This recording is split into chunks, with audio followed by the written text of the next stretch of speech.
Okay, so we're going to talk about vaccines today. Have any of you ever wondered why we give vaccines? We do this because it helps prevent illnesses and diseases that we have thought were previously preventable and eradicated from our now civilized world. With me working in the medical field, I work at a hospital daily and I have 3 children, and I think vaccinating is very important, and I have seen some of these diseases that we are supposed to be preventing through vaccines come back, and they're not pretty sights to see when you see somebody come in with something that is completely preventable. These vaccines, they're meant to protect for most vaccines, and some vaccines are meant to help totally prevent the disease. Most children who are public school age, which is 6 to 7, receive vaccines, and some receive vaccines in their later teenage years. These vaccines include DTaP, which helps prevent diphtheria, tetanus, and pertussis. The IPV, which helps prevent polio. The hepatitis B, which helps prevent Hep B. The Prevnar, which helps prevent 13 different strains of pneumonia. The HIV, which prevents the flu type B virus. The rotavirus, which this prevents, it's an intestinal virus that can cause severe diarrhea and dehydration in small infants and children. The MMR protects against measles, mumps, and rubella. This does not prevent measles, mumps, or rubella. It just helps protect your children from catching the virus. The VariVax protects against chickenpox. It doesn't prevent it, but it does help protect you against it. The hepatitis A protects you against hepatitis A. The Menacoctra, it helps prevent against meningitis. The HPV, which is a new vaccine that they have just recently started giving within the last 5 years. This helps protects against cervical cancer, penile cancer, and genital warts in teenagers and young adults. Some parents are scared of the side effects of these vaccines. These vaccines may cause a mild fever, pain at the injection site, or a mild rash.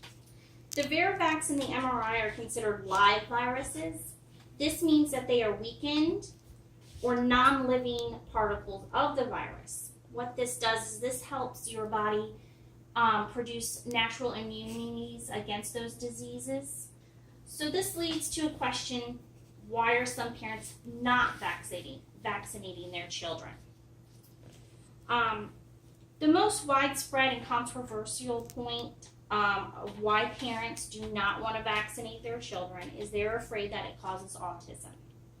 Now, back in 2004, Dr. Wakefield in England, he linked the MMR vaccine to autism.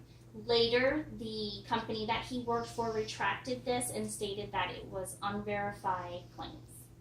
So he's actually been reported being speaking to different people and actually saying that his claims were false, his testing methods were unethical, and there's no proven fact that they actually lead to autism. The preservatives is another reason why some parents don't want to vaccinate their children. They're afraid that the preservatives that we use could harm their children. And actually, most vaccines do not even have a preservative in them, and the ones that do have a preservative in them, this preservative is called thimerosal.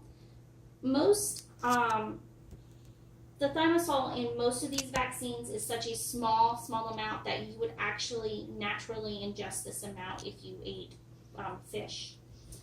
If you do not vaccinate your children, what you're doing is you're harming the children that can medically not receive these vaccines for whatever reasons.